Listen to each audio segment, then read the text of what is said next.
Ladies and gentlemen, welcome to another hour of fun-filled knowledge, hosted to you by Jared Anderson and David Weiss on the Tooele Happy Hour podcast. We have some very interesting guests tonight. So we're going to talk about survival. We're going to talk about bunkers and everything you've ever fascinated as a middle-aged male that you've ever wanted in your backyard. I know I always have. So today we're going to be talking about survival bunkers and things like that. It's going to be a good show. Paul, can you introduce yourself to our guests? Paul and Sharon? My name is Paul Seifried, and I've been interested in national security affairs since my teen years at a couple of military academies.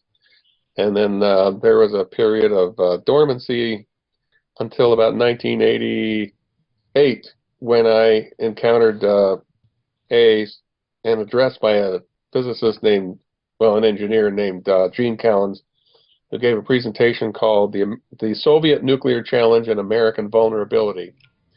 And he very carefully laid out how it was possible for the Soviet Union at the time to carry out a bolt out of the blue attack and destroy almost all of the U.S. nuclear deterrent and suffer no damage in retaliation. And his talk was so convincing that I immediately shifted gears and began to look into ways I could protect my young family from a nuclear attack, and I started researching material that I got from the emergency management office behind the Capitol, and I ran into Sharon Packer, and we have been evil twins in this endeavor ever since. Yeah, So, Sharon, introduce yourself real quick, Sharon. Tell us about your background.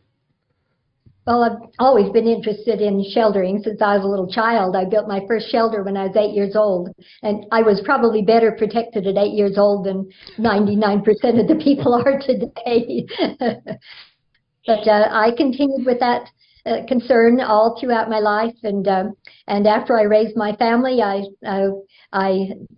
met Paul at the emergency management facility, and we started discussing ways that we could help people develop shelters and other means of survival of nuclear weapons. I am a nuclear engineer. I have a master's degree in nuclear engineering, which kind of helps and gives us a bit of credibility, but most everything that I have learned came from our association with nuclear engineers at the Nevada test site, and they have been very generous through the years to share all of their technology about building shelters for the general public, all of their formulas, all of everything that they could give to us, because they were so happy that we would share this information with the general public. So Sharon's freezing up a little bit. Okay, we'll hand it back to Paul for we've been building shelters for a long time. We design shelters. Okay. Oh, we lost you just for a second there. Oh, okay. Well, we have been designing shelters and building shelters for a long time, about 30 years, building underground steel shelters. I also design concrete bunkers, and we're the distributors for a company in Switzerland called ANDAIR, and we sell their ventilation systems, chemical, biological filtration systems, and their blast door, and we've done that for a long time. So we continue to make our own preparations, and you never can make enough. So what we have here now, Paul, what was your before you got involved in you guys started this company, what was your occupation? I worked for a defense contractor, and we made flight controls for military and civil aircraft, Boeing, Sikorsky, Bombardier, major airframe manufacturers for military and commercial aircraft, and we also made control actuator sections for tactical missiles. Okay. Sounds busy. So I had access to a lot of very good, credible information on the world's military arsenals. So that's what kind of got me tuned into this. Good. So you guys you guys meet up because now you went down there to kind of draw information, and Sharon was there. Doing the same thing. You were doing the same thing. You guys were Looking both. for information. And I had been teaching radiological monitoring for them also. So I was, I was there quite a bit, but I was asking questions that no one could answer except Paul. Followed him down the hall until he got outside and then realized that he wasn't one of the FEMA regulars. And so we became friends. Paul and his wife, Carolyn, have been wonderful friends all this time. And my husband and I, we've just kind of joined efforts and built shelters together and then started building for others.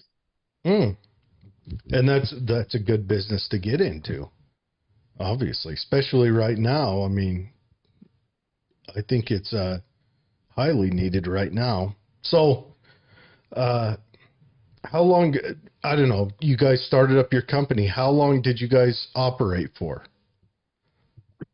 How long, Paul? 1998 to 2018. Oh my gosh. So what we got? 20 years? Mm-hmm. Yeah, that was as a commercial business. We built our first corrugated steel shelter in 1988. Okay. So we played with it for 10 years, and finally so many people asked help that we felt like we better develop a company just for the liability issues. Mm-hmm. Well, and also, I mean, it helps when you got to pay taxes on stuff you do, because we all love doing that. Oh, sure. Anyways. So let's break it open with a simple question. So if I build a shelter, and it's going to be a good shelter, how close to the epicenter of the hydrogen bomb blast can I be before I don't expect to have any effective survival chance with a shelter as a regular citizen? Edwin York was one of the scientists who actually tested blast shelters at the Nevada test site with nuclear explosives. Mm-hmm. And they tested corrugated pipe shelters, among other designs. And he greatly favored corrugated steel pipe because it was so cheap, elastic, and plastic, and very effective if buried correctly to 8 to 10 feet depths using the correct material. And he said that shelter will survive without any damage to 50 pounds per square inch, which is roughly about a half a mile from ground zero from a 1 megaton surface burst, or directly beneath any yield for an airburst nuclear weapon if the weapon is exploded at the optimum height of burst for attacking a soft target like a city or industrial area.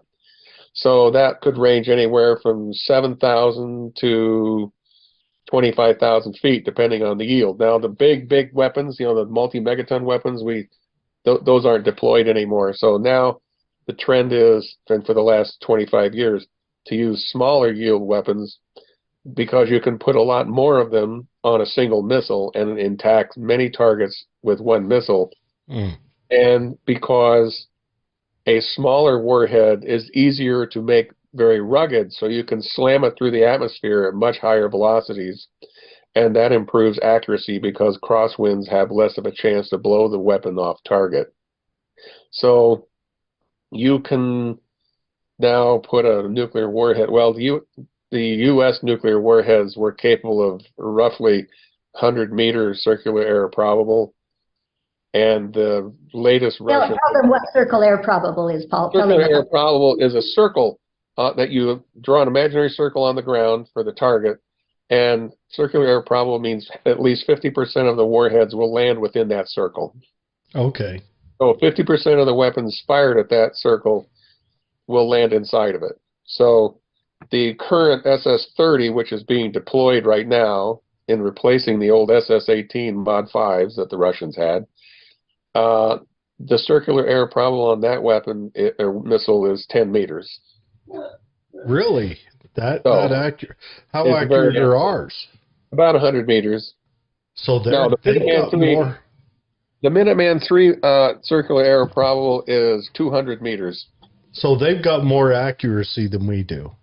Yes, because we haven't modernized our nuclear deterrent for 40 years. Mm. Minuteman III was deployed in the 1970s, Mm-hmm.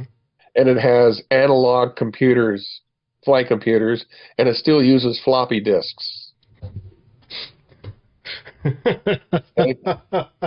So the most accurate weapon that we now have is the Trident D5, which is deployed on our Ohio-class submarines. Uh-huh. And they have about a 100-meter circular probable from 6,000 miles away. And they use the more modern, what was that one? What was that next from the floppy disk? The 3.5s, yeah, the 3. CD-ROMs. No, right before the CD-ROMs, they were fatter, more stable in a plastic case. What were they called? Those were the 3.5s. Oh, the 3.5s. Yeah, Mhm. they use that. They upgraded. Well, the Minuteman III uses what's called an inertial guidance system, which involves mechanical gyros. Mm-hmm. They have to spin those gyros up and preparing it for launch. Really? And of course, the accuracy depends on how accurate the ball bearings are and the gyros and some other factors.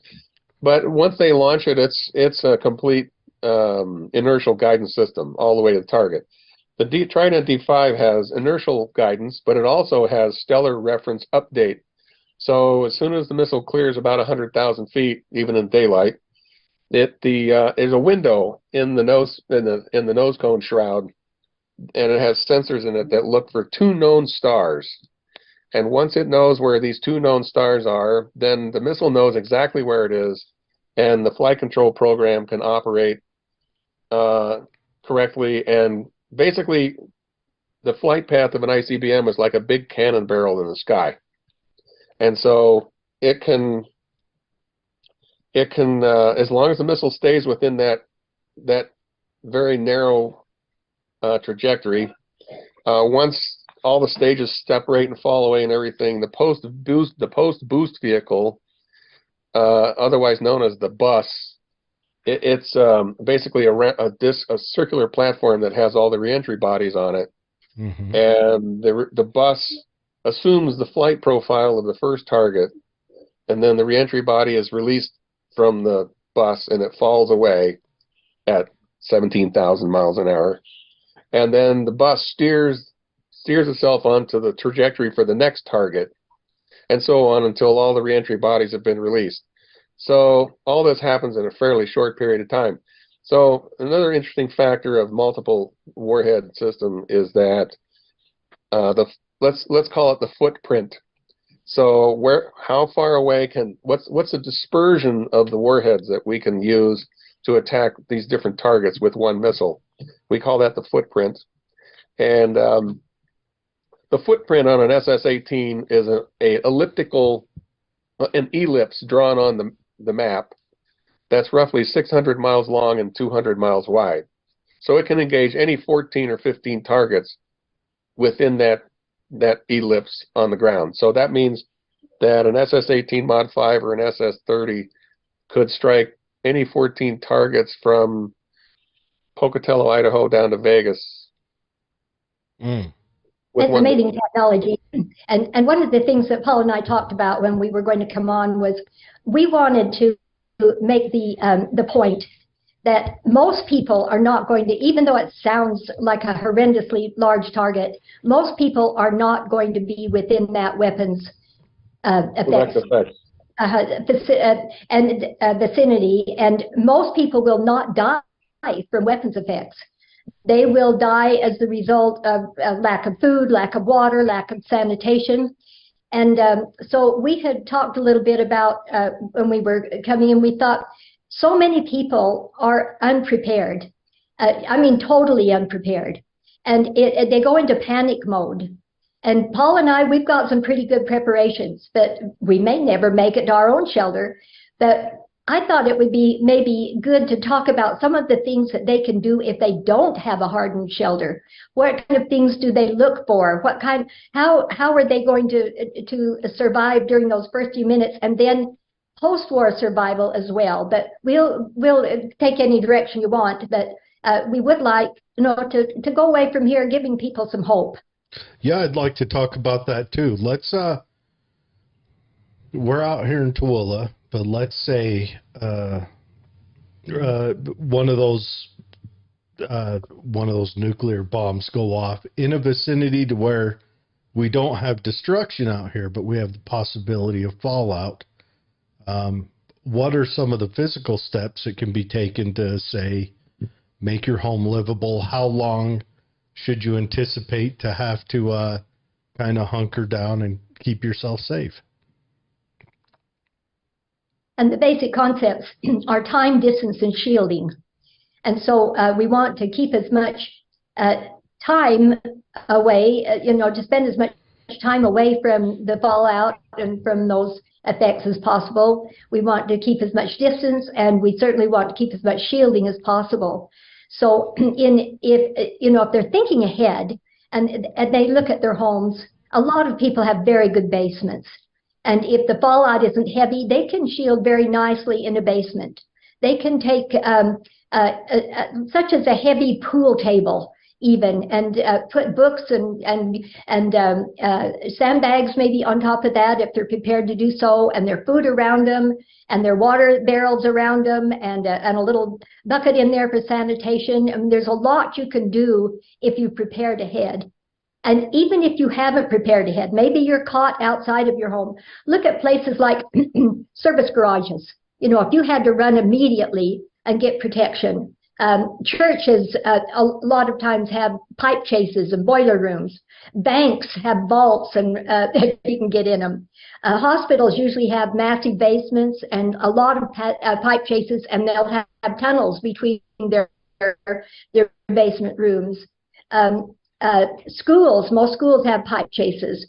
Mines, if you stay well back away from the. And this is just expedient if you absolutely had to.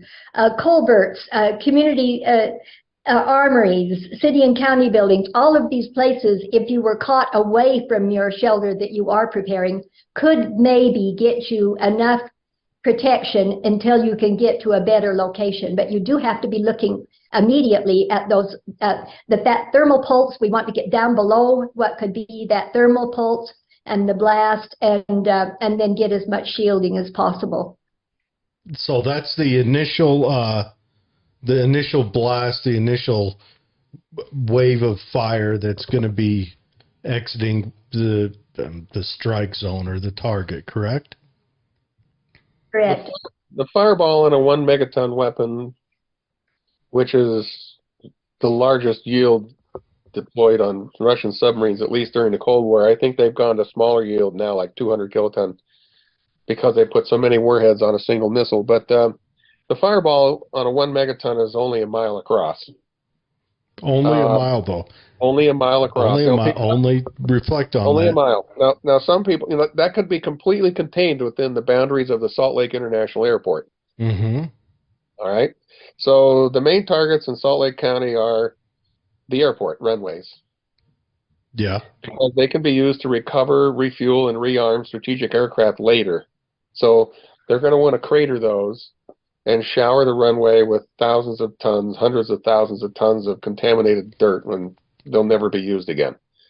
So to piggyback on what Sharon was talking about, it's important that you have a good-sized backpack in your car that has a lot of water in it, and maybe some Coast Guard rations that are designed to last in a hot and freezing car trunk for 5 years, and you can buy them on. Just a little bit of food and a lot of water. But mainly, your big problem is going to be water, and the more water you can put in that bag, the better off you're going to be. So you could grab your bag and run into a very large building, a tall building, with a deep basement, and you can hunker down there for several days until the dose rate drops, and it drops very rapidly. And I'm sure Sharon will want to come in on how fast that radiation deteriorates.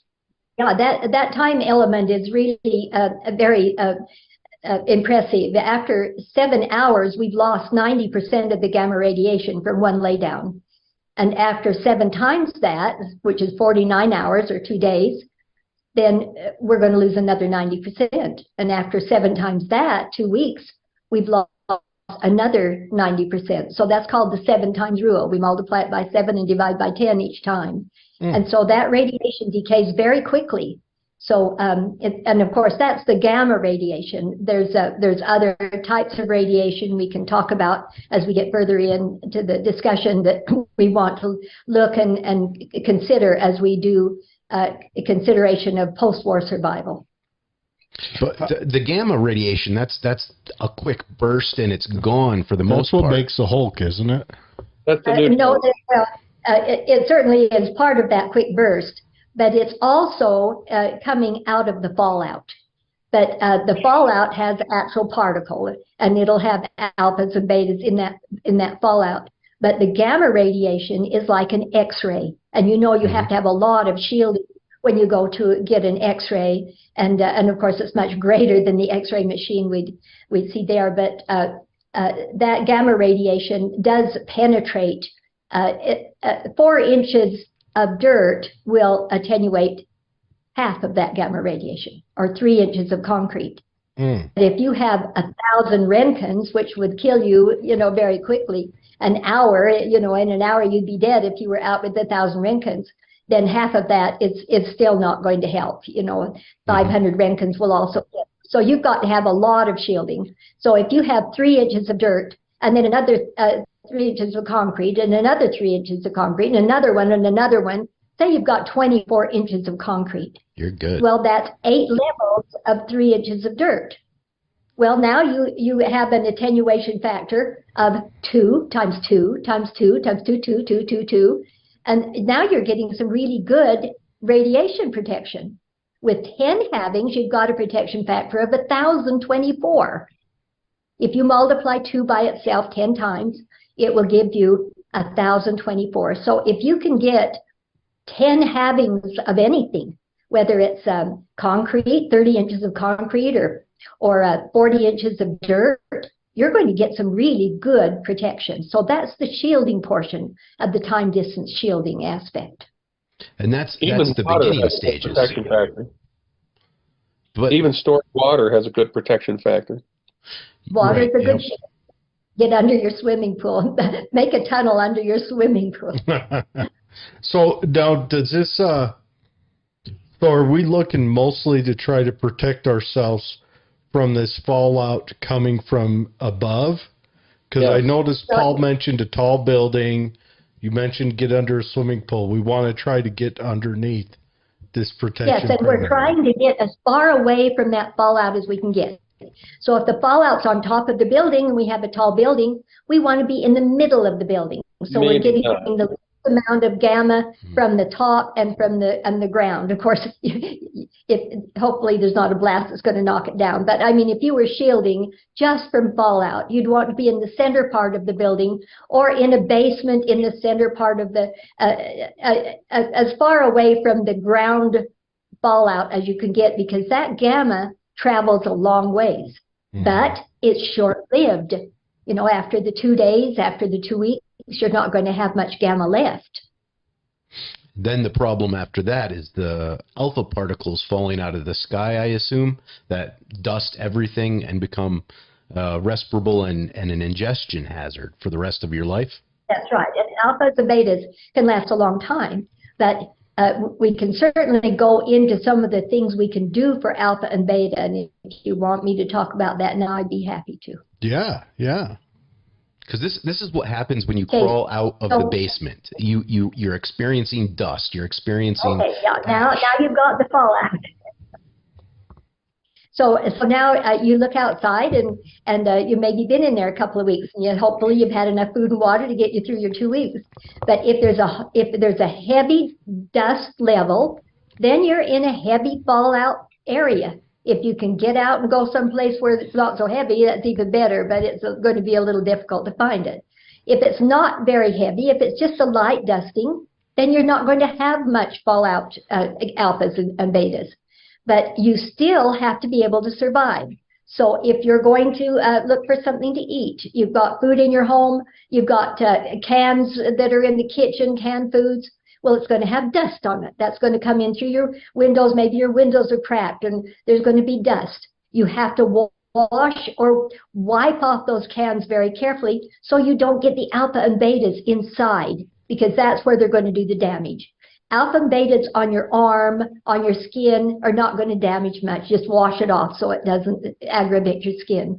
But once it gets inside or in your eyes or on an open sore, then you have a problem. So you want to wash those cans off very carefully. It's not going to hurt the food. All of that radiation is going to do nothing but purify what was in that can. And say it's in the fall and you have a harvest of potatoes and beets and carrots and whatever. Any of those fruits and vegetables that have a hard skin, you can still harvest them. You can wash them, you can peel them, and make sure that they're clean, and then you can eat them. There's no problem with that. But soft-skinned things and bumpy things, broccoli is too bumpy. You can't trust that you would get it off. Cauliflower is too bumpy. But the hard skins were fine. Peaches are fuzzy. Don't eat those, and don't eat strawberries and raspberries. But, during that time, if they had had the fallout. But there's a lot of things that you can find to eat. And if there's water that you trust, then the fallout particles actually have mass, and so they'll go to the bottom. If there's a little lake, then that fallout particle, those particles will go to the bottom. You don't want to stir it up, but dip off the top. And you can take that, and once you've dipped it and maybe put it through a filter, and if you will look on the TACTA, the American Civil Defense Association has a website, and it's called TACDA, Tango Alpha Delta Charlie Alpha.org. And that's the acronym for the American Civil Defense Association. And we have what we call a TACTA Academy. And Paul and I have written most of that academy for the American Civil Defense Association. And there's a whole chapter on that TACTA Academy on post-war survival. What kind of things you can eat. Can I fish? Well, sure. Then you fish for the top feeders, the trout. But you don't fish for the bottom feeders, the carp and catfish, because they're down there eating and down around the radiation that's come down to the bottom. There's a wonderful article in there on water filtration, and you can make a little filter in a bucket with clay type soil and gravel and a good cloth like a toweling and several layers of that, and that will pretty much collect those beta particles and the particles that have ionization, because the clay will filter that from the water. And so there's good directions on how to make that. And then, of course, you still have to clarify it. Once you've clarified it, you still have to make it sanitize safe. it. So, yeah, so you can make it safe. Animals, you can, if your animals are not looking sick, you can still harvest animals, but you want to throw away the bones and the organs of an animal, because that's what collects the radiation. The bones will collect the strontium, and because strontium looks so much like calcium, it will go to the animal's bones. And so don't boil the bones for soup. You just want to stay away from those, from the bones. Strip them and throw the bones away and the organs away, and then you can eat the meat. Chickens' eggs are fine. The radiation kind of goes like calcium into that shell, but the egg internal is fine. You can eat the eggs. And with any of those chickens or sheep or rabbits or whatever it is, you can still eat them if you strip the meat from the bones and you strip the organs. And so you've got to, carefully look at what you can forage to eat. And then, of course, if you're going to eventually, and it certainly wouldn't be that first season, but eventually you'll want to plant crops. But because there's been fallout on that ground, maybe there hasn't, but I mean, if you've seen the dust and you're assuming there's fallout out there, you may want to strip that crop area of the first layer of topsoil if you possibly can. But don't plant crops that first couple of years that are high in calcium content.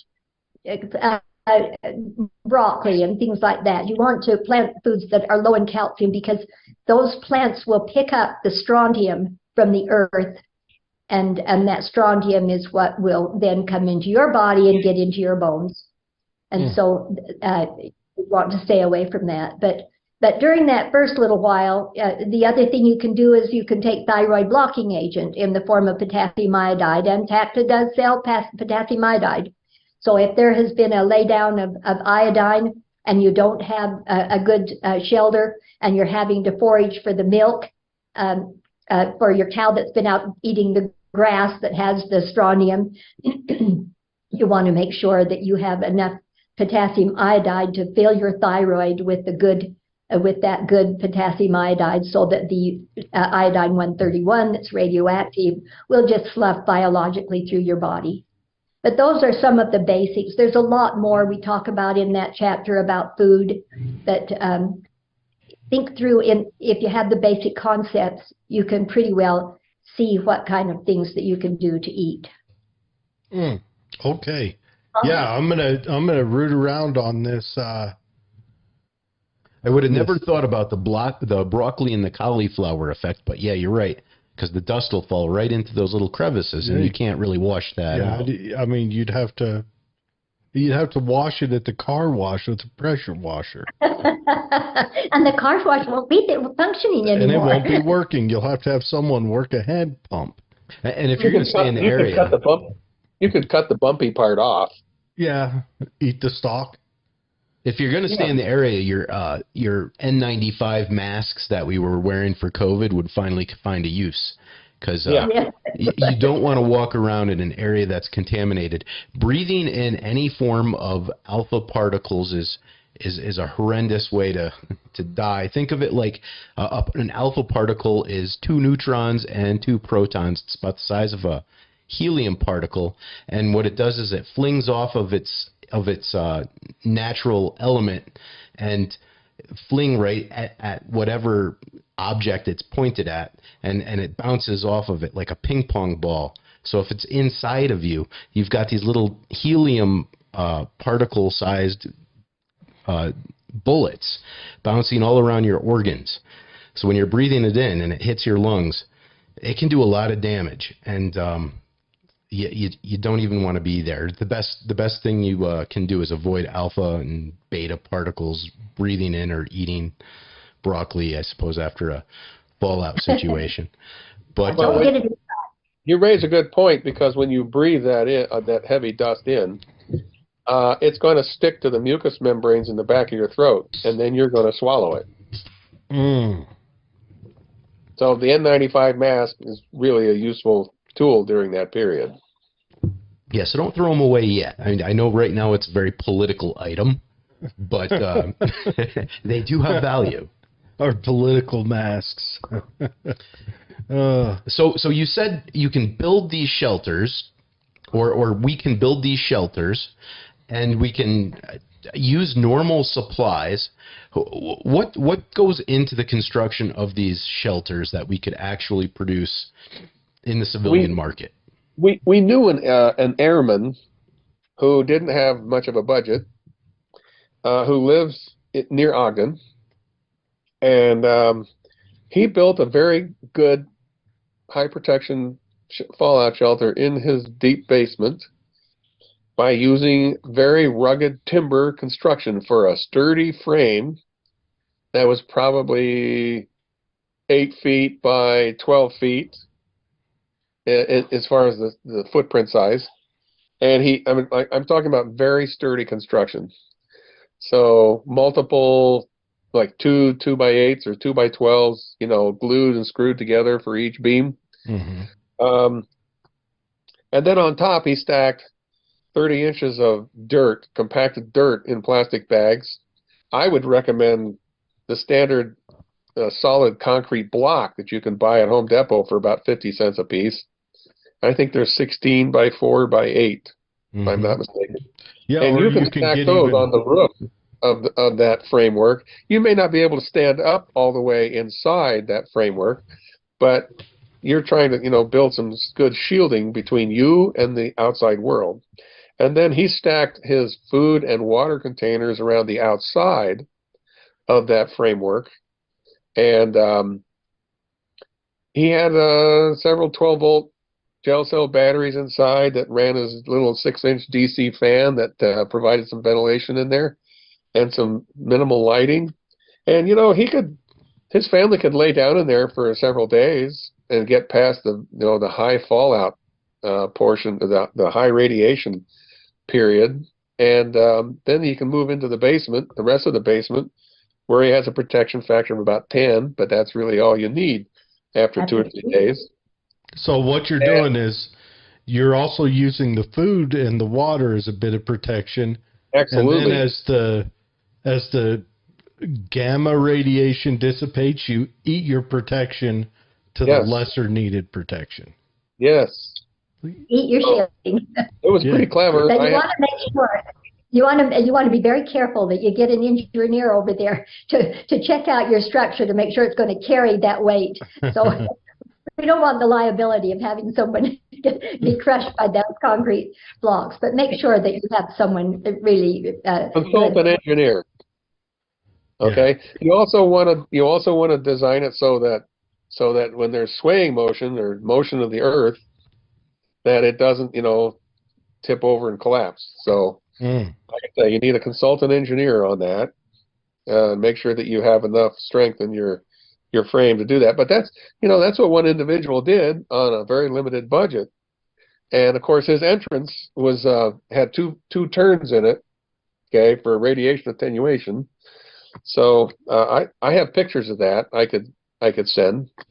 But we like the corrugated steel pipe. Now Sharon and I are doing a lot of consulting on concrete shelters for people who are doing new construction. And we're basically copying the Swiss concept for residential shelters. Switzerland has shelters for 130% of their population. And the building code in Switzerland requires a concrete shelter room in the basement with a 30-inch concrete ceiling and a government-approved, type-approved, nuclear, biological, chemical, air handling system that is designed to capture all known chemical and biological war gases and aerosols. And they have explosion protection valves on these shelters. So these are very good basement concrete shelters that provide a high degree of protection for the occupants of that house. And it's been required in all new constructions since 1972, I believe, 71. So it's just drawn into the plans. It's all drawn in. Everywhere we went in Switzerland for 2 weeks, the banks and the watch shops and the souvenir shops and the grocery stores and the churches, it didn't matter where we were. We always asked the people who worked there, "Can we see your bunker?" And they looked at us like we were from another planet. And they said, "What do you want to see that for?" Then we explained, "Well, we're Americans and we don't have any, and we'd like to see yours." So they roll their eyes and they take us down to the basement, and there's an 8-inch thick concrete-filled blast door standing wide open. And they reached in and turned on the lights, and there's the VA 150 air handling system right there in the corner with some water. And they said, "There it is." And we said, "Can we take video and pictures?" And they said, "Yeah, go ahead." Because they all have them. It's so common. It's common. It's not a weird thing. Yeah. It would be like me as an Afghan refugee coming to your house and asking you in a hushed voice, "Can I see your refrigerator?" Or your flushing toilet? Yes. Yeah. "Can I see your flush toilet?" Hey, Paul, let me ask you a question about filtration. What's the difference between like 100% HEPA filter versus this biological agent filtering system that you're talking about? Okay, good question. The Swiss system incorporates a HEPA filter in the core of the gas filter, and the outside volume of the shelter canister is filled with a very closely guarded mix of various carbon types, and they won't even tell us what it is.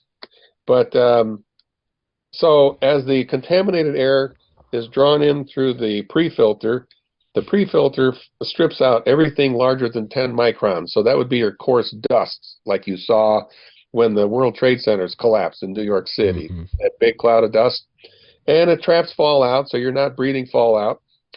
And then the the contaminated air goes through the gas filter, and the gas filter, the carbon has an affinity.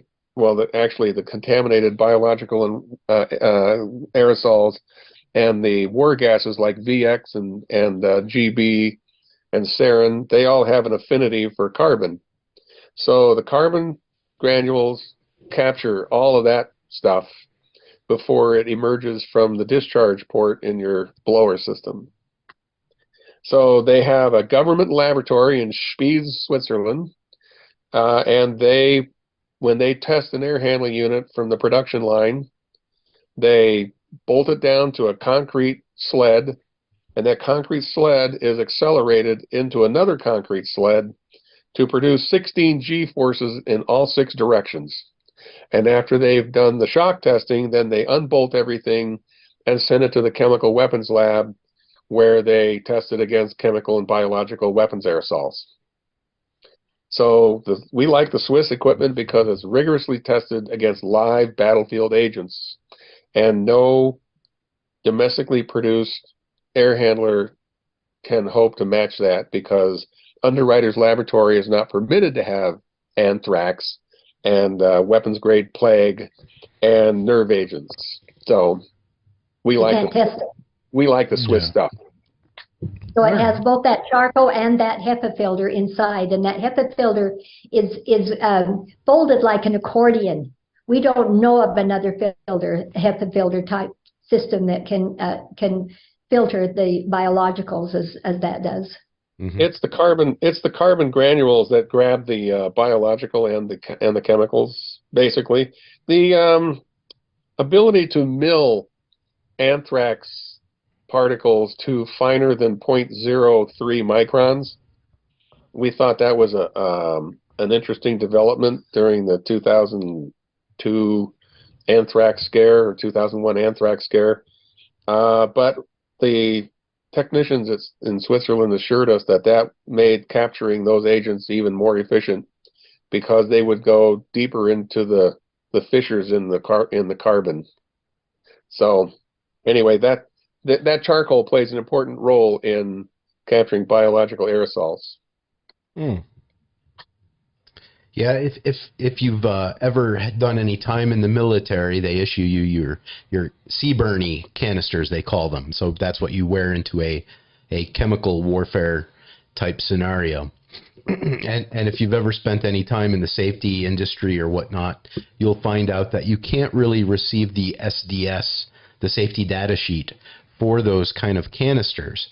It's those are like closely guarded secrets throughout the world, with people's capacity to prevent people from being damaged from chemical and biological agents with their filtration systems. It's kind of interesting. Your standard gas mask has a very tiny version of the gas filter that we use in our air handlers. Mm-hmm. So your gas mask filter canister has a HEPA filter element in it, and it also has granulated carbon. The difference, like our filter weighs 178 pounds, and the gas mask filter weighs, a few ounces. Okay. I don't know anything about I obviously wore one and carried one for a few years, but I never looked into it. I just knew it was another. You didn't take it apart.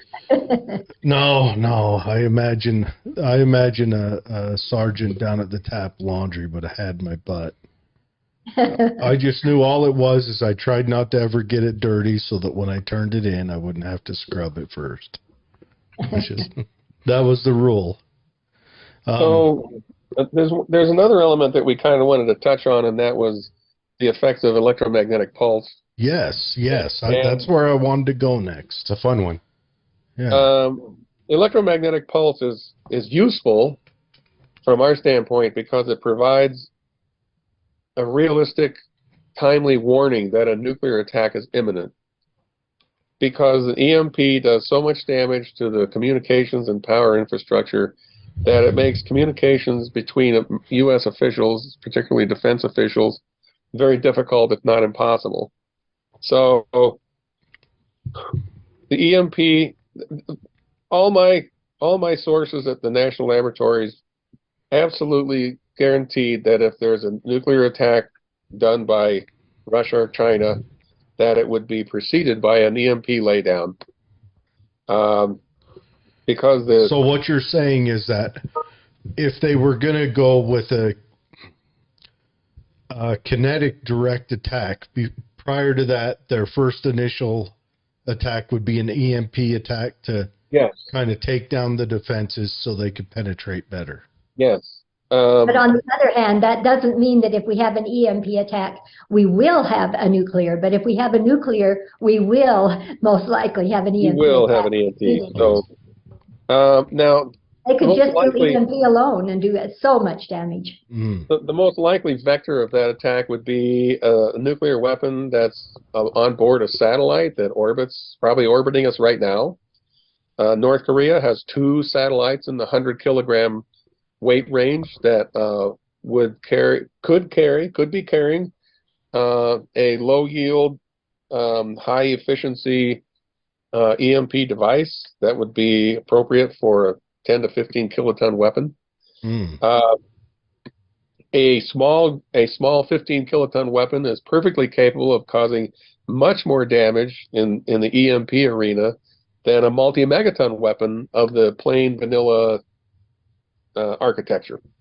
So there are various ways to design construct a nuclear device and give you a wide variety of enhanced effects. So you can have a weapon that gives you a lot of X-rays for EMP use, or it would have fewer X-rays and many more neutrons for, say, attacking heavily armored forces near cities, and it would have very little blast damage. Or you can tailor it to produce a great deal of explosive energy and less neutrons and X-rays. So it all depends on the esoteric aspects of the bomb design. It's pretty obvious to U.S. planners that North Korea knows what everybody else does about how to build efficient EMP generators. So anyway, the Russians and the Chinese have many satellites orbiting the Earth at any given time. And, whenever they launch several satellites in a day, they notify us of the launch. And we watch them launch it. And no, we don't go on alert. They're launching a satellite today. Well, you don't know whether that's a communication satellite or a weapon. And so that's I guess probably it could be both. Could be both, sure. A W-88, a U.S. W-88 warhead is only about 18.5 inches long and about 11, 12 inches in diameter. That's a 450 kiloton weapon. Really? It weighs several hundred pounds, but that's certainly doable on a satellite. It's hard to believe that North Korea has this Dr. Evil satellite that could possibly launch a bomb on us from outer space. That guy with that goofy haircut that wears pajamas to meetings. Rocket Boy. Oh, He's a Bond villain. oh, easy. Well, So what we need to do when we're thinking about EMP is to figure out how we are going to live the rest of our lives without the power grid, without the water utilities, without the natural gas utilities. So everything in this country that keeps us alive and happy moves by electricity, especially drinking water. So you really need to be thinking about, where will I go to live near a reliable, safe, sustainable source of drinking water? Because you may know of a spring that's an hour and a half away where you backpacked 10 years ago. Yeah, I know where there's a great spring, but it's at 8,000 feet and you probably can't get to it right now. So you need to think about how you're going to plan your post-attack existence when that happens. and how you're going to treat the water. Well, you may not have to treat the water. It depends on what the source is. Yeah, well, I mean, if it's a stream, you should treat it anyway. Yeah. You don't want any of that cow poo diseases. And then you've got to recognize that all of your neighbors that have half a brain on them are thinking the same thing too. So Yeah. how long till you deplete that source? The good thing about treating water, believe it or not, America has some great tools like the Brita filter. The Brita filter, believe it or not, I keep a stock of those things because they have the charcoal, and if there is something that goes wrong in life, that sucker can filter pretty much everything. And Well, we need to it's know, simple. we need to have hard data on exactly what the particulate efficiency is on the Brita filter, because I've looked at them, and I don't have any of those. So we could probably do a whole show or two on water filtration, but it takes here's the deal. Most of your commercial emergency type water filters are tested with tap water. So when they say the Catadine Backpacker filter will filter 13,000 gallons of water, that's tap water. And as soon as you start using it on ditch water, which is what you're probably going to have to use, it's going to clog in about 2 liters of water. And you're going to have to strip the outside layer off and clean it and go on. So you're not going to get anywhere near 13,000 gallons. You're not going to get 500 gallons out of that filter candle until it's been cleaned so many times that it's useless. Right. So coffee filters and Brita filters at the same time. Yeah. You got to be strategic about it. Well, we can, I've got a filter system that's costs about $5,000 that gives me useful amounts of water and it's sustainable. And it's got 3 different sediment filters that go down and capture virus level particulates, and a big carbon filter that weighs about 100 pounds dry, and a UV reactor that nukes any life form that may get past a filter during a filter change. So there's kind of more to the drinking water than just buying a $200 filter or a $100 filter or a $50 filter. So, I mean, it'd be better than nothing. I follow what you're saying, but in a post-nuclear environment, you're going to want something more robust. What about those life straws? The life straw actually does what it says. It actually will capture viruses and all your bacteria and cysts and everything. But if you use it on ditch water, it's not going to give you 1,000 gallons. So you're just going to plug it up quick. It's going to, plug it up, and the dirtier your water source is, if you're filtering water during the spring runoff period, that water is heavily inundated with sediment. It's going to clog quickly. You want to pre-filter for those. If you're using those filters, you need to pre-filter. And like you said, the coffee filters are part of that, but you've got to make sure you get it as clarified as you can possibly get it before you start using those to get out the virus and bacteria. Now, I learned when I was younger. I learned to make we just called them sea bag filters, but I guess a gunny sack filter where you get the different particulates and you put a mesh base at the bottom, you put charcoal above that, you put sand above that, and you put a membrane or something between each one. Charcoal, and then you just keep getting bigger and bigger. But I don't know how well that'd work in a situation where, it's just gravity fed. You hang it in a tree and pour a bucket of water in it. Can I clarify that pretty good? What's that? Clarify, but I say you'll probably be clarifying it pretty good. You depending on how much charcoal and things, but you want to make sure that you're getting those tiny little viruses and bacteria as well. You don't want to end up with Giardia. Yeah. There's a guy in Sanpete County named Jim Phillips who's been teaching about water and sanitation. Does a fantastic presentation. His class on water purification is 5 hours. But if I don't know what your policy is on shameless plugs, but there's a outfit here in Sandy, Utah, that sells excellent filter equipment with what we're talking about, and it's possible to use components from their wide selection of different kinds of filters to make a very high efficiency, high volume filtration system that will sustain you for years. What's the company? Plug it. The name of the company is Water Pure Technologies, and you can find them very easily on Google. And the guys who run it are very trustworthy. They're knowledgeable. They know what they're doing. I use, and there's another one called Equinox Products. Equinox is in Michigan, and all their they have a filter called the Lake Water System that's designed to filter drinking water from lakes and streams from the ground up. So it has an inline chlorinator in it, which I have, and the big carbon filter, which you're going to want to use, because it strips all the solvents and nitrates out of the water from animal waste and human waste, and fertilizers and pesticides, and captures all that stuff.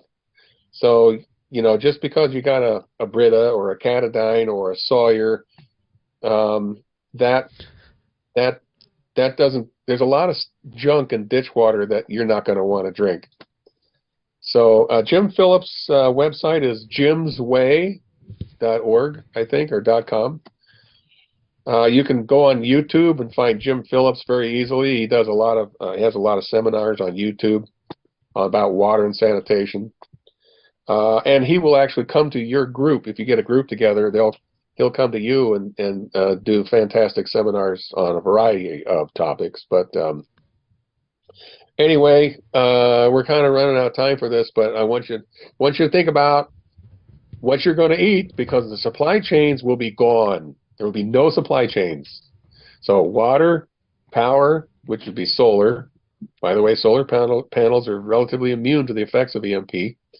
And you're going to want something that stores for a long time without refrigeration or special considerations. So the best thing to store in bulk is rice and beans, and all the olive oil you can. Because when you're not eating a diet high in animal protein, you're going to need oil to keep your joints lubricated and helping your organs function normally. So, and consider coconut oil. Coconut oil has such a nice long shelf life. If it does.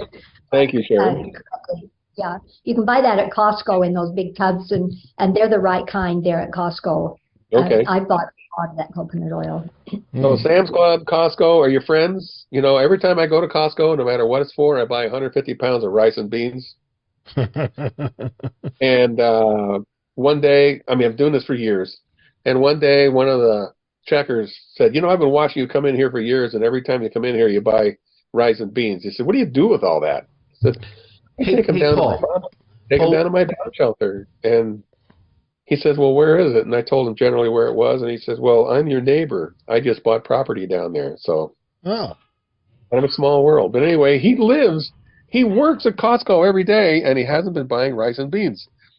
So hopefully that'll change. But rice and beans will keep you full and healthy. Hey, Paul, what kind of rice do you buy when you go to Costco? What's your brand? I buy white rice, and I've started buying jasmine rice this last year because all the customers I talk to, I'm weird because I go up and talk to Americans. Americans don't talk to each other anymore. So I go up to people who are perusing the rice aisle, and I talk to them, and they all say the jasmine rice tastes by far better than the plain vanilla white rice. Right. But it'll store 30 years. That's longer. You don't want to store brown rice, as good as it is for you. The brown rice has enough oil that it will go rancid quickly. Oh. So you want white rice. My wife is Brazilian, so when it comes to beans and rice, it's like the main staple at our house. I've got the big giant paint buckets filled with beans and rice, and she buys, believe it or not, the Indian brand Basmati. And yeah, I've seen that. I love it. I can't preach enough about Basmati. Is that a milled rice, or is it got the husk on it? I believe it's milled. Okay, I'll try some. So there he is, talking to more Americans, picking up more rice recipes. I had a coworker who walked up from El Salvador when he was 14 years old, and he's very skinny. And by the time I met him, he had been in the U.S. for about 10 years, and he wasn't skinny anymore. But I asked him, I said, so when you were living in El Salvador, what'd you have for breakfast? And he said, we had black beans. And I said, well, black beans and pancakes, black beans and eggs. He said, no, we had black beans. I said, well, what'd you have for lunch? Well, we didn't eat lunch. Supper was at 6 p.m. and we had black beans. So I went and got a lot of black beans. Yeah. I mean, I might get tired of them, but they kept him alive. Well, hot sauces will store for a long time if you leave the lid on too. That's Just a great idea. Throwing it out there. He said sometimes at Christmas, special occasions, if we could find it or could afford it, sometimes we have a little chicken. But the rest of the time, it was black beans. Man. Well, you can't say Well, that about El our Salvador area, nowadays, right? though. El Salvador nowadays is the country where all those Central Americans go to flee their country if they can't make it to the U.S. El Salvador actually has immigration issues of people fleeing to El Salvador because, well, the president's cool. Yeah. Okay. So before we let you guys go, and if you don't mind, we'd like to send the invite, have you guys back on again and have another show and do this. Sure. I can listen to people tell me about preparedness all the time, but I'd like to go through some comments and questions with listeners, if you don't mind. Sure. All right. Well, your daughter says, hi, Dad. Hi, Auntie. So that's right out the gate. No, we're going back to the potassium iodine.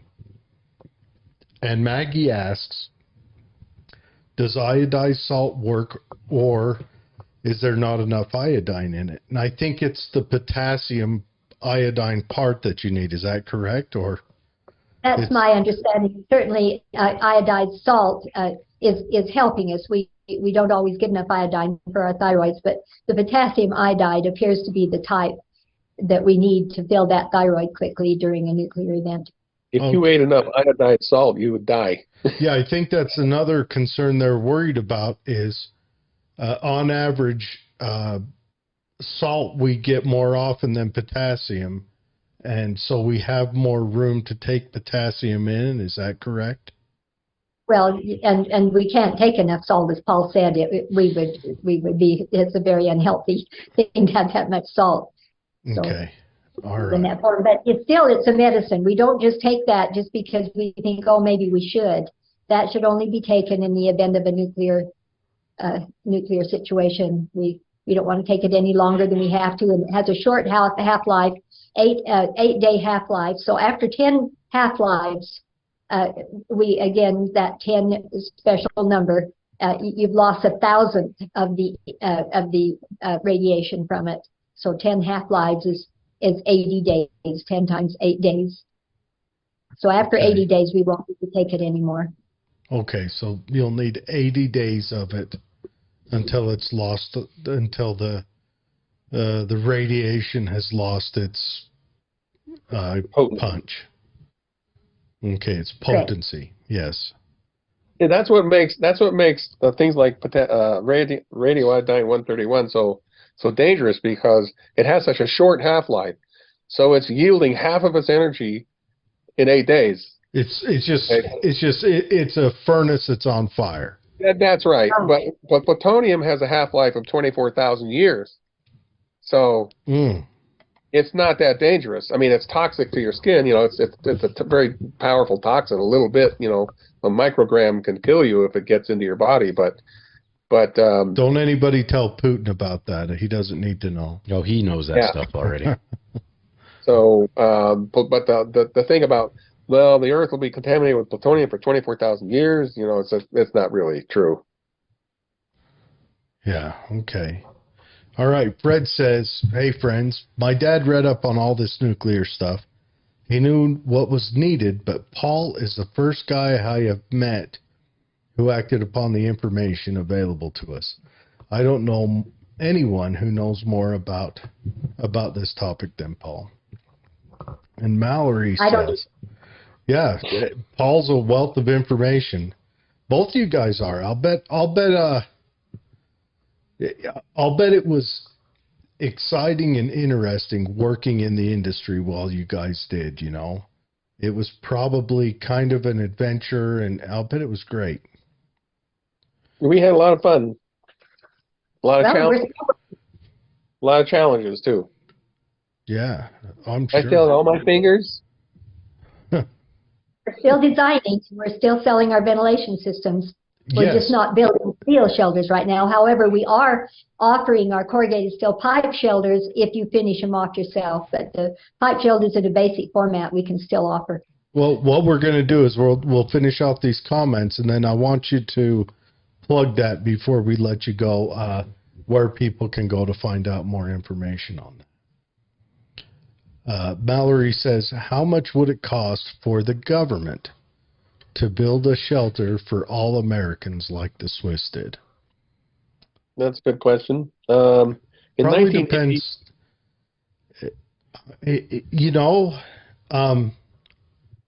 That would depend on how they build them. Are they going to build mass shelters? Are they going to regulate it into modern housing structures? Are they going to build them out of scratch for everyone? I guess that would depend, huh?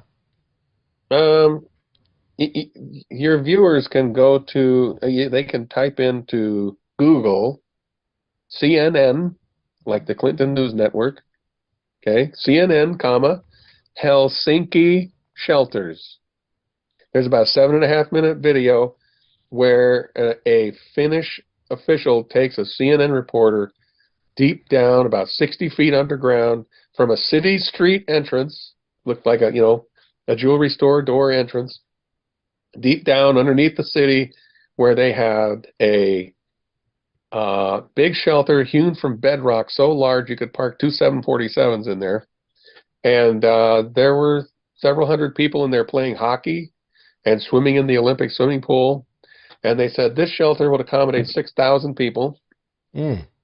And they had, ventilation systems and blast doors and the whole 9 yards. And they said they could accommodate all 960,000 occupants of Helsinki in these shelters. They have more than one. And that includes the visitors, too. And that they had shelters readily available for 82% of their population. The other 18% being farmers who live out in the woods and so forth.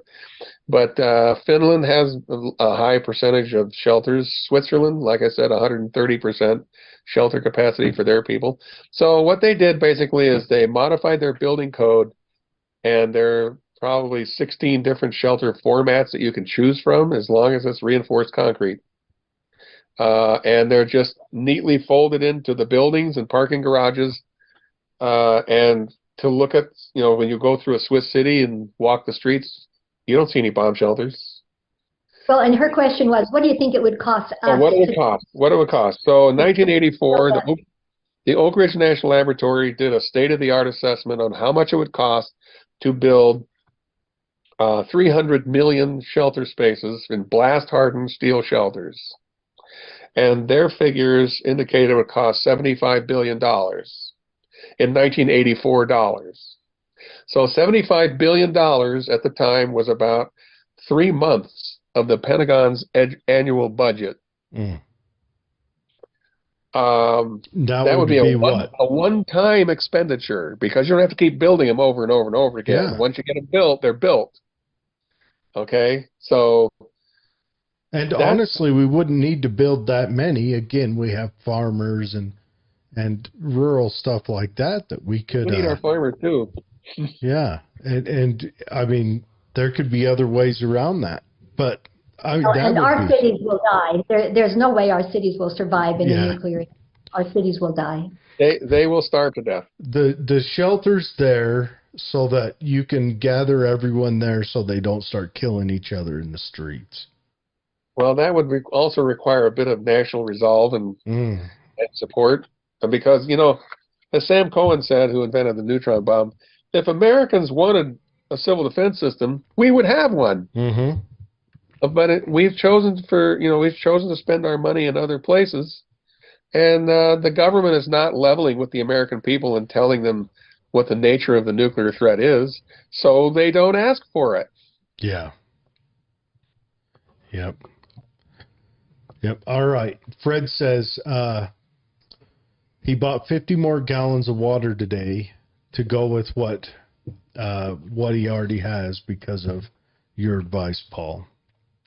Well, thank you. He says, you're the real deal on water filtration. One of my biggest regrets when I made my house was that I didn't put lead foil into the floor. Lead foil. Well, you'd need about 16 inches of lead to make a shelter. Oh, so concrete works. It's a lot cheaper. Yeah. A lot. Yeah, concrete's cheaper than lead and is not nearly as toxic. So you need just about double the width of the lead in concrete to get the effect. You know, the lead vest that the X-ray technician puts on you when they take a chest or a dental X-ray. Uh-huh. They're trying to stop a little tiny dose of X-ray for a brief fraction of a second, like 20 milliroentgens. Mm-hmm. Okay, 20 millirads was a very tiny dose. When you're talking wartime of, you know, thousands of rads exposure, so you're going to need a lot more shielding than lead foil or anything like that. Mm. Dirt is dirt cheap. Yeah. So if you use dirt. Look at what Raven Rock and Mount Weather and those facilities, you know, we've been inside Cheyenne Mountain where the NORAD headquarters is. Mm-hmm. You know, that's buried deep inside of Granite Mountain. They got their own diesel power supply, and they got, you know, hundreds of thousands of gallons of diesel fuel in there in reserve. They got their own well, and they only have 30 days of food, but, you know, their blast doors weigh 25 tons. Yeah, well, they've got a zoo right above the door, a couple 100 feet. Maybe they'll go up there and get food. You know, have lion one day, and Thursday is a zebra, and Saturday's for giraffe. But the government officials who tell you don't need a shelter, well, they have very nice shelters. Well, I mean, let's face it. If anyone's out there thinking that your government cares about you, I got something to tell you. Yeah. Your You're on your own. Your government cares about you just so long as they can tax you. And they don't care if you die because they tax your death too. So they want you to die sooner than later, probably. Remember, I mean, Social Security is expensive. Do you remember when we were talking to one of our reps, and we don't need to say their name, but they said when they first got into the state house, they were asking about the housing issues. And they said, we want the old people they were talking about taxing Social Security, and they said we want the seniors to sell their houses. That frees up the market for new people to buy houses. And it's morbid. Maggie has a good question. What about a fish tank canister filter? They have carbon plus all sorts of media as well as UV lights, and they are much cheaper than a 5K filtration system. Have you looked into any of the fish tank filtration? I haven't, but my system yields about 8 gallons of water a minute, which is better than West Jordan City water. 8 gallons a minute. I mean, I could wash my truck with the water that comes out of that filter system. That's a lot. So you have to. Yeah, I want you to consider that you're going to have to launder your clothes. You're going to have to bathe. You're going to have to wash your dishes. You're going to need a lot of water to live any kind of normal life. So, you know, I don't want to live like a backpacker for the next 30 years. Mm-hmm. I don't want to be out there with an axe chopping a hole in the stream. Okay? I want to turn a valve on my sink and have all the clean water I want gush out. So yeah, that's a good point. I haven't looked at the fish filters. I don't think that they're trying to grab viruses and bacteria and things like that. And I'm sure they're not trying to filter solvents and nitrates and things that are, you know, in ditch water. So, yeah, I guess that's something to tell Maggie. I guess you'd want to look at. You'd want to find out if it will filter solvents out. I mean, that's one thing. Ditch water is going to have oil from cars, from driveways, and brake dust and roads. runoff from roads. Yeah, I mean, just the brake dust alone, that'll wipe you out. No matter what, it's going to be a multi-stage filtration system That's you'd have right. to live off of. You can't Yeah. you can't just have Now- one filter. No, I made a study of warfare, and especially in the last century, and it's interesting that Rommel's Africa Corps was chased all across North Africa by Montgomery, and they were under such pressure that they could not stop to launder their clothes, and that includes their underwear. Oh, So they were wearing the same filthy underwear for weeks, and when they finally surrendered, virtually the entire Africa Corps were casualties of horrible skin diseases. yeah, they'd have They, trench crotch. they have all kinds of bad things that will afflict people who cannot clean their clothes. Now, Napoleon's army left Poland and entered Russia with 625,000 soldiers.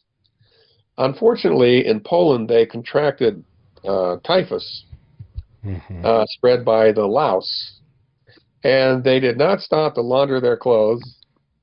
And when they slept in the cold nights, they slept huddled up together in these groups. So the body lice were like, woohoo! And they just ran amok through all these troops. And so most of Napoleon's army died from typhus, typhoid, and syphilis, because the Russians seeded the French ranks with ladies of the night that were infected with syphilis, knowing exactly what the result would be. And Best so weapon ever. so when the French army stumbled back into Paris after that disaster, they numbered fewer than 5,000, and a year later, only 1,000 of them were fit to report to duty. Oh, So sanitation is critical in your long-term plans, because if you get sanitation wrong, you're not going to live through it. that's a fact. Yeah, nowhere to put your shitter. That's not rule number one. All right. Mallory says, I drank cow shit water in the wilderness program, and all they gave me was an iodine tablet to put in and wait 20 minutes. You can't live on iodine too long, especially if you're a woman. It has side effects. 2 months of use wasn't good for me. But Gardia wasn't my friend either. That nearly killed me, so iodine is better than Gardia. I've had iodine water. I imagine you could get used to it after 100 years, but it tastes, I would almost rather suck the water through the poo. Iodine water is awful. Iodine doesn't kill Giardia or Cryptosporidium either. Oh, yeah, and you gotta sit. That's the worst thing when you're real thirsty and you drop the tablets in the water and you've got to stare at this water for an hour before you can drink it. That's the worst part. It's worse than watching popcorn in the microwave, anything else, because you're dying and you got to sit and stare at it. When the city of Milwaukee had a Cryptosporidium outbreak, I think in the 70s, because the surface water source was a river, and the city sewer system discharged sewage into the river about 200 meters away from the drinking water plant intake. And so they discovered that the sand beds and the gaseous chlorine treatment and so forth did not just deactivate the Cryptosporidium. So they woke up with 100,000 cases of Cryptosporidium in the city. And fortunately, they had laboratories that could, process stool samples and determine, yeah, it's Cryptosporidium. And the U.S. government flew about 30 tons of antibiotics into Milwaukee overnight. And even though they were able to diagnose it quickly and treat it quickly, they still had about 400 deaths. Wow. So it's one thing to get sick right now because the healthcare system is up and running. Mm-hmm. Okay, so you can go to a doctor and they'll have a lab test and they'll find out what it is that's making you so deathly ill, and you'll promptly get an antibiotic or a drug that'll deal with it. I stockpiled 1,000 doses of metronidazole because that is the most effective treatment for Giardia. Anyway, so the city of Milwaukee immediately added UV radiation equipment to their water treatment process because UV radiation in the 254 nanometer frequency range kills or deactivates Giardia and Cryptosporidium very efficiently. So, you know, you want to have a multiple layered, multi process water treatment system for your water, because if that's the system you're going to live on the rest of your life. Mm-hmm. And to that point too, we ought to be thinking so carefully of visiting that dentist twice a year and making sure that we have our tetanus shots and our everything that we can to keep ourselves healthy, because it would be a horrible thing to go into a war with bad teeth. Yeah, Oh, my yeah. my electrician says that he'll pull my bad tooth for $5, but I'd rather have a dentist do it. Yeah. Yeah. All right. I think we're coming close. Where is we at here? Fred says water power storage with olive oil. Mallory says vitamin enriched long grain rice. Fred says he loves jasmine rice and he loves black beans. Okay. Mallory says, please talk about the danger of a solar EMP or what are those? A solar flare. A solar flare. Now, I just sent you 2 pictures earlier in the day. You did. And you did of bursting electrical boxes, yeah. a power strip and a bucket box. If you could post those somehow, so your viewers can see those. Stand by. These were experiments conducted at a national laboratory simulating the effects of E3 electromagnetic pulse. So E3 is the only part of an EMP that is similar to a coronal mass ejection striking the Earth. So that is caused by the Earth's magnetic field collapsing back into itself after a high altitude burst. And that collapsing causes or induces powerful currents in our power lines and railroad tracks and any long conductors. So you're looking at thousands of amps of current being harvested from this effect per mile of conductor. And that coronal mass ejection energy, or the E3 energy radiating from the atmosphere, is what will burn down and melt down power transformers, these 700-ton power transformers at our power plants, of which there are about 6,000 in the country.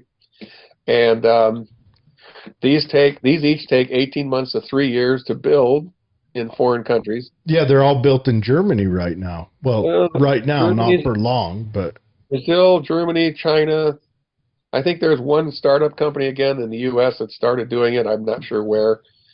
But they take a long time to make, and they're very expensive, and there are only 7 rail cars in the U.S. capable of hauling one, and they have to be transported over bridges and roads that have to be inspected to make sure that the bridges can handle the weight every time they move one.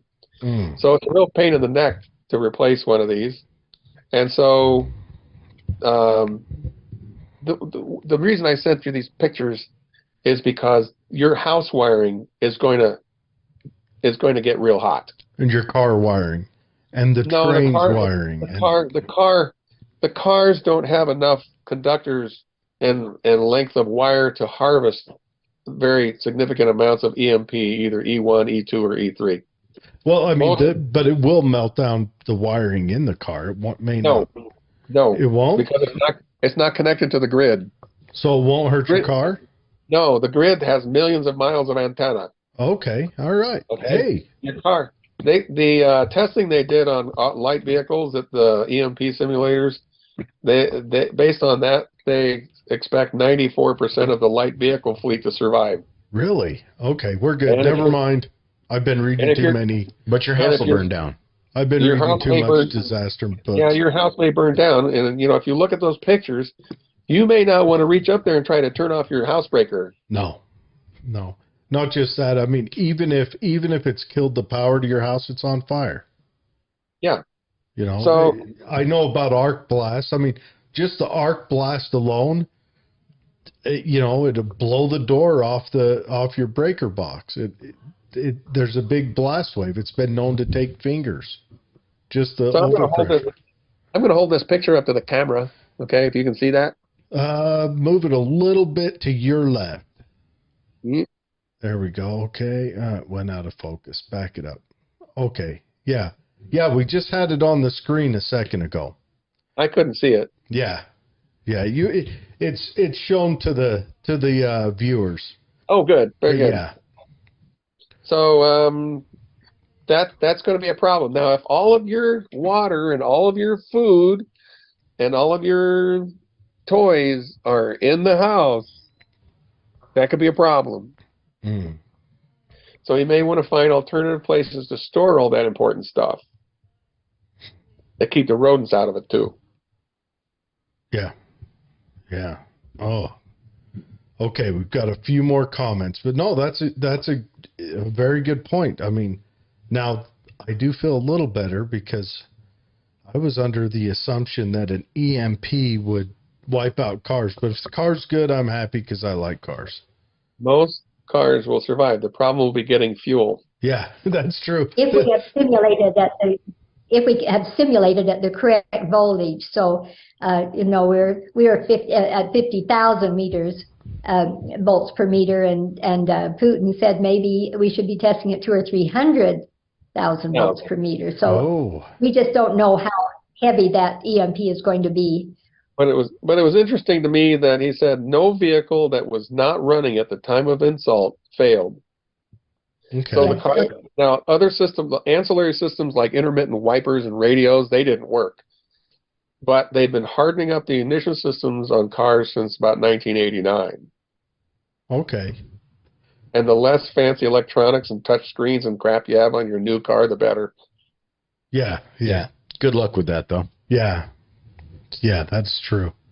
All right. Maggie says her canister filter runs 150 gallons per hour. You can put all sorts of different medias. It holds 5 different medias at one time plus UV. Is this the fish tank canister or outside canister filter tanks up to 150 gallons with mechanical, biological, and chemical filter agents, maintains healthy oxygen level in your tank by aerating it with a built-in spray bar, helps eliminate algae, cloudiness, harmful microorganisms like parasites with built-in UV sterilizer hose and various size connectors are included for a convenient and easy setup. Cleaning is easy with the drip-free shut-off tap. Filters water at a rate of 525 gallons per hour. Well, those will be some happy fish. Yeah.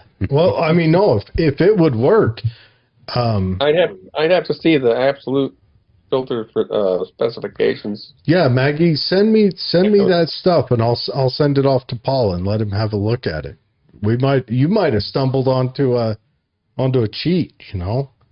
Now you got to remember, I pull my water from the ditch 200 feet. Yeah, that's another thing is how many gallons per hour it can do if that water is thick with mud and sediment. But yeah, even then, I mean, farm chemicals, animal waste, you know, elk, deer poop in the sheep, cattle. Yes.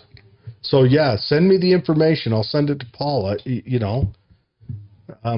Fred says, Paul, you are the man. Your knowledge on water is unsurpassed by anyone.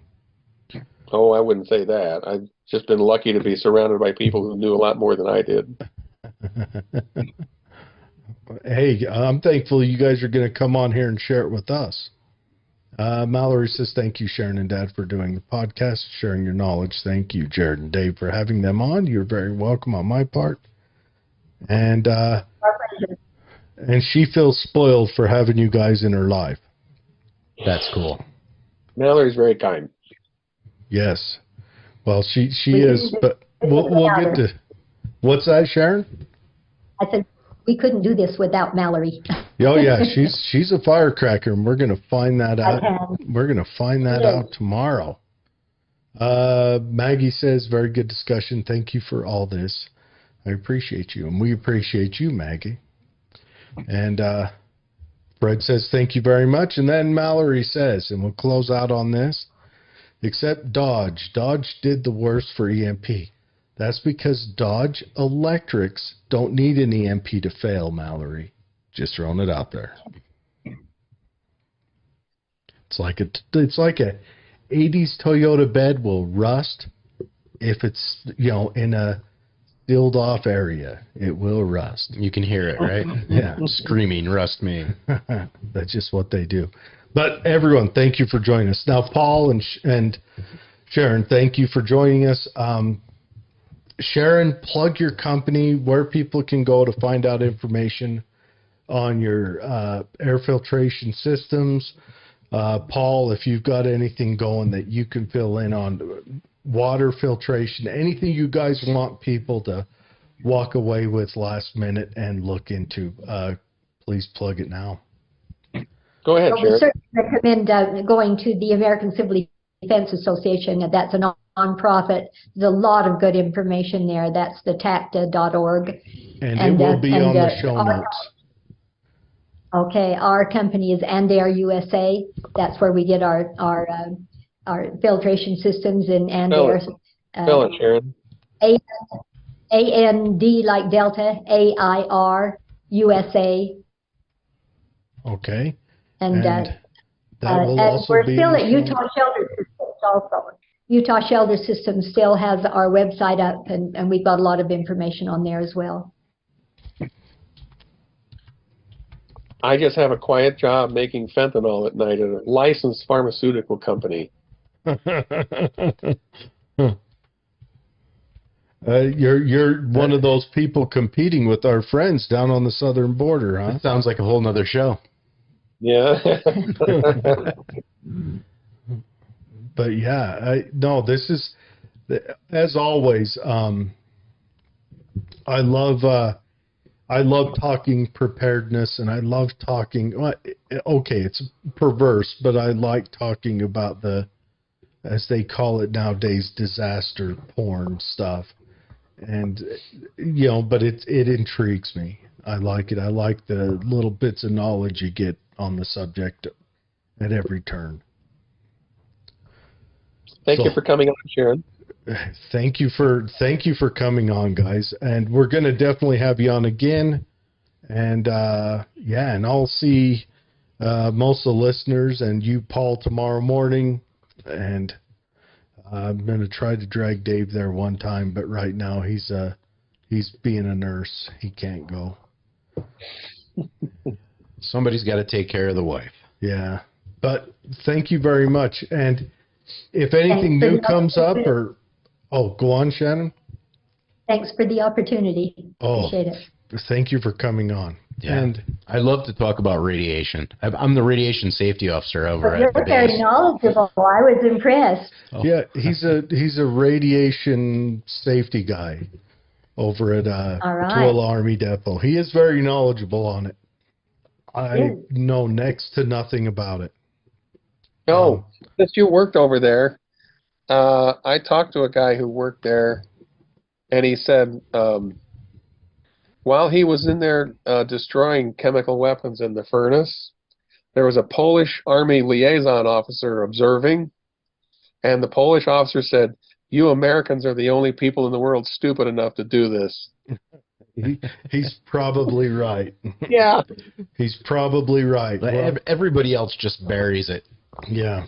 For the Russians, they save it. They haven't thrown anything away. They pull it out and repaint it to make sure it's in good working condition every once in a while. Yeah. But yeah, hey, thanks for coming on. If anything new comes up, anything on the horizon, you have my number. Please reach out and, just, you can pass the information on or just let us know you got something to say.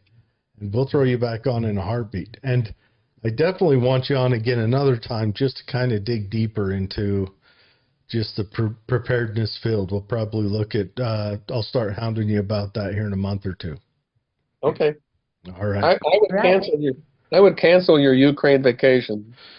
I actually went there in 2014 as they were having this maiden riot, and it was interesting. Like half of the population kind of like, tolerated us because we're American. The other half, like one time they even smeared poo on our door just to like send a sign to say, "Hey, we know you're here." It was an interesting place. Oh man, yeah. I don't know. I can't see myself going there for any reason anytime soon. Remember Rodney King? Uh-huh. Can't we all just get along? Yeah, no joke. No joke. What I'm worried about is my government planning a vacation for my son over there in the next year or so. Yeah. Oh, jeez. Yeah, that's my concern. But you guys have a good night. Everyone, All right, you too. this has been Paul and Sharon. They were excellent guests. Very knowledgeable. If you guys want to ask them questions, you can forward them to me, or if they've still got that contact. If you look in the show notes, we'll have the contact for the hold on, I gotta pull it back up. I've got it right here for the ANDAIR USA. The direct link will be in the show notes, right, for their website, and the Utah shelters will be in there. So maybe you could reach out to them through that. If not, I'm more than happy to facilitate any questions. And we will see you guys next week. Thanks again, guys. Thank you. Okay. Good night. Goodbye. Good night.